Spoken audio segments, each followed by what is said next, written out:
दोस्तों, long term investing में एक ऐसी बात है जो सुनने में बहुत अच्छी लगती है, बस पेशेंस रखो। लेकिन आज मैं आपसे एक अनकंफर्टेबल सवाल पूछना चाहता हूँ। क्या यही पेशेंस कभी कभी आपके पैसे को नुकसान भी पहुँचा सकती है? सोचिए, आपने एक स्टॉक खरीदा, स्टॉक गिरने लगा, आपने कहा कोई बात नहीं, मैं लॉन्ग टर्म इन्वेस्टर हूँ। कुछ महीने बीते फिर भी रिकवरी नहीं हुई। आपने फिर खुद को समझाया पेशेंस रखनी है, लॉन्ग टर्म में सब ठीक हो जाएगा। लेकिन अब सवाल है, क्या आप सच में पेशेंट हैं या आप एक गलत इन्वेस्टमेंट को सिर्फ होल्ड कर रहे हैं? क्योंकि मार्केट में एक ऐसी गलती है जिसे इन्वेस्टर अक्सर पेशेंस का नाम दे देता है और उसे पता भी नहीं चलता कि वह कब एक सही इन्वेस्टमेंट को टाइम दे रहा है और कब एक गलत इन्वेस्टमेंट में फंसता जा रहा है। सबसे मुश्किल बात जानते हैं क्या है? स्टॉक प्राइस गिरना हमेशा सबसे बड़ा डेंजर नहीं होता। कभी कभी असली डेंजर ये होता है कि बिजनेस बदल चुका होता है लेकिन इन्वेस्टर की सोच नहीं बदलती। अगर आपने कभी किसी स्टॉक को सिर्फ इसलिए होल्ड किया है क्योंकि इतना समय हो गया कि अब मैं बेचूंगा तो लॉस हो जाएगा, तो आज का वीडियो आपके लिए।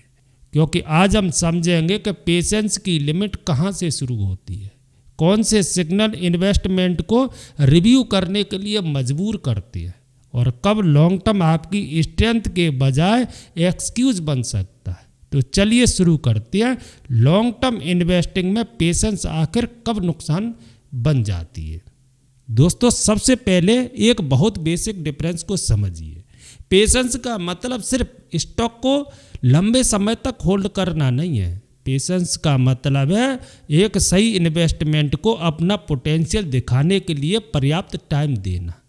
मान लीजिए आपने किसी कंपनी को एनालाइज किया, बिजनेस समझ में आया, फाइनेंशियल अच्छे लगे, मैनेजमेंट पर भरोसा है, ग्रोथ की रीजनेबल संभावना दिखाई दी, आपने इन्वेस्टमेंट किया।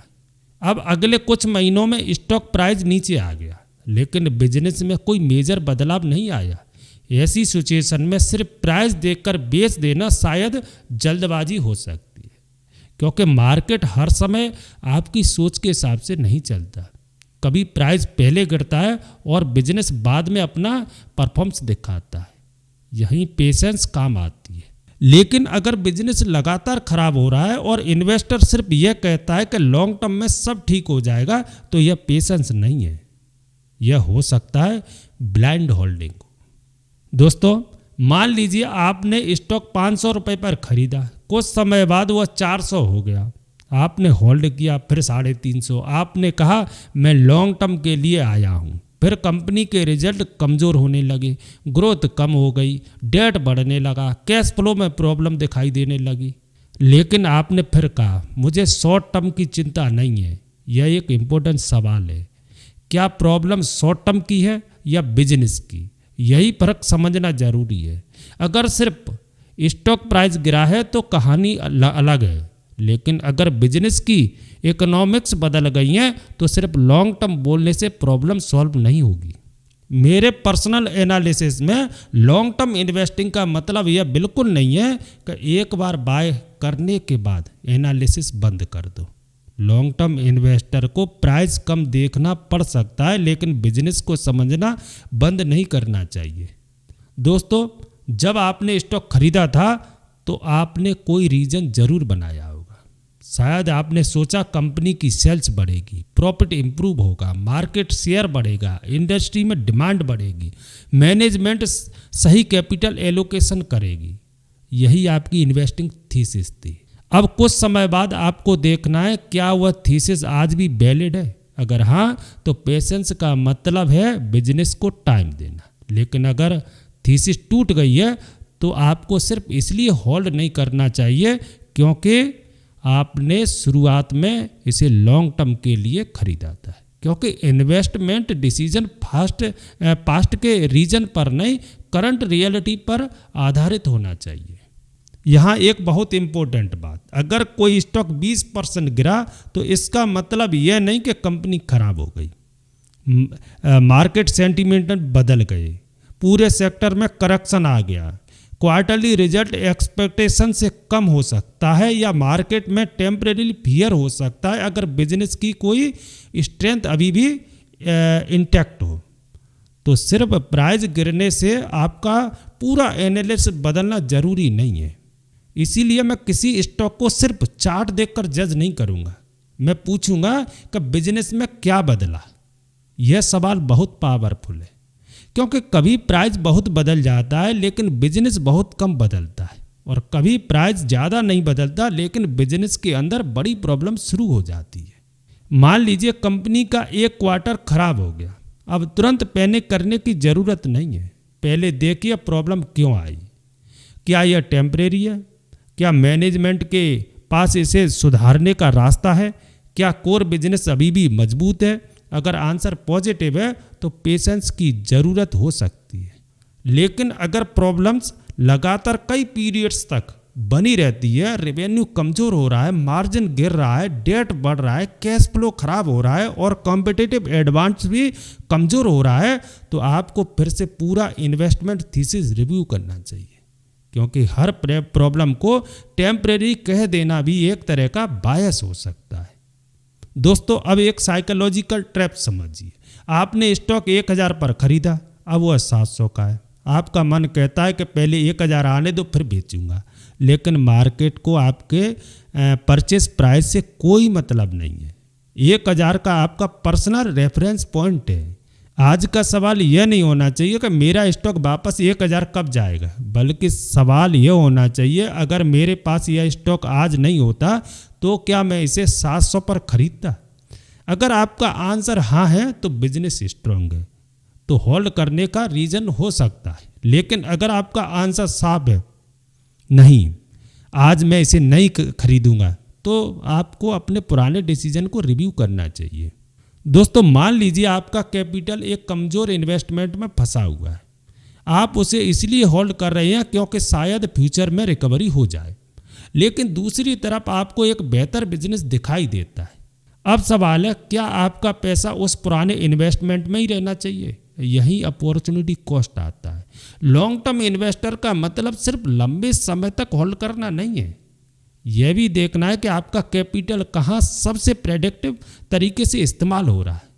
इसका मतलब यह नहीं है कि हर नए स्टॉक को देखकर पुराना स्टॉक बेच दें, लेकिन अगर आपका ओरिजिनल थीसिस कमज़ोर हो चुका है और बेहतर रिस्क रिवॉर्ड अपॉर्चुनिटी उपलब्ध है तो रिव्यू करना ज़रूरी हो सकता है।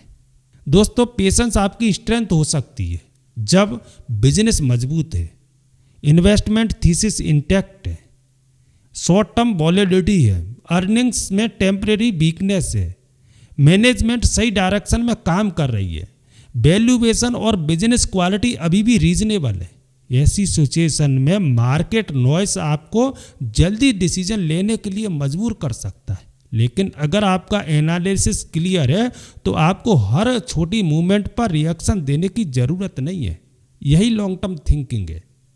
दोस्तों, अब दूसरी तरफ देखिए, पेशेंस नुकसान बन सकती है जब बिजनेस की कोर स्टोरी टूट जाए, इन्वेस्टमेंट थीसिस लगातार फेल हो रही हो, मैनेजमेंट पर भरोसा कम हो रहा हो, फाइनेंशियल हेल्थ खराब हो रही हो, कॉम्पिटिटिव एडवांटेज कम हो रहा हो, या आप सिर्फ इसलिए होल्ड कर रहे हैं क्योंकि मैं लॉस में हूँ। याद रखिए, टाइम किसी भी बिजनेस को ऑटोमेटिकली अच्छा नहीं बना देता। स्ट्रॉन्ग बिजनेस को टाइम की ज़रूरत हो सकती है, लेकिन वीक बिजनेस को सिर्फ टाइम देने से वह स्ट्रॉन्ग नहीं हो जाता। दोस्तों, अगर मुझे किसी लॉन्ग टर्म इन्वेस्टमेंट को रिव्यू करना हो तो मैं 5 सवाल पूछूंगा। पहला, मैंने इसे खरीदा क्यों था? दूसरा, क्या वह रीजन आज भी वैलिड है? तीसरा, बिजनेस में वास्तव में क्या बदला है? चौथा, यह चेंज टेम्परेरी है या स्ट्रक्चरल? पांचवा, अगर मेरे पास यह स्टॉक नहीं होता तो क्या मैं इसे करंट प्राइस पर खरीदता? इन सवालों का जवाब आपको तुरंत सेल या होल्ड का आदेश नहीं देता, लेकिन यह आपको इमोशनल थिंकिंग से निकालकर स्ट्रक्चरल थिंकिंग की तरफ जरूर ले जाता है। दोस्तों, लॉन्ग टर्म इन्वेस्टिंग में पेशेंस कब नुकसान बन जाती है? जब पेशेंस का मतलब स्ट्रॉन्ग इन्वेस्टमेंट को टाइम देना नहीं रह जाता, बल्कि वीक इन्वेस्टमेंट को बिना रिव्यू किए होल्ड करते रहना बन जाता है। अगर बिजनेस स्ट्रांग है, थीसिस इंटैक्ट है और सिर्फ मार्केट वॉलेटिलिटी की वजह से स्टॉक प्राइस परेशान कर रही है, तो पेशेंस आपकी स्ट्रेंथ हो सकती है।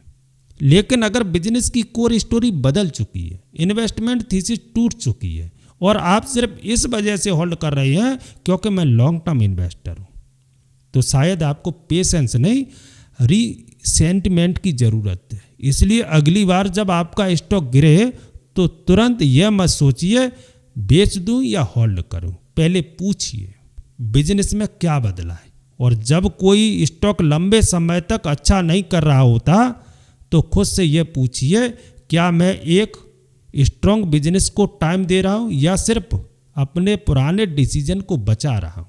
क्योंकि मेरे हिसाब से लॉन्ग टर्म इन्वेस्टिंग का असली मतलब है अपने अच्छे इन्वेस्टमेंट को टाइम देना, लेकिन अपने पुराने डिसीजन से इमोशनली अटैच न होना।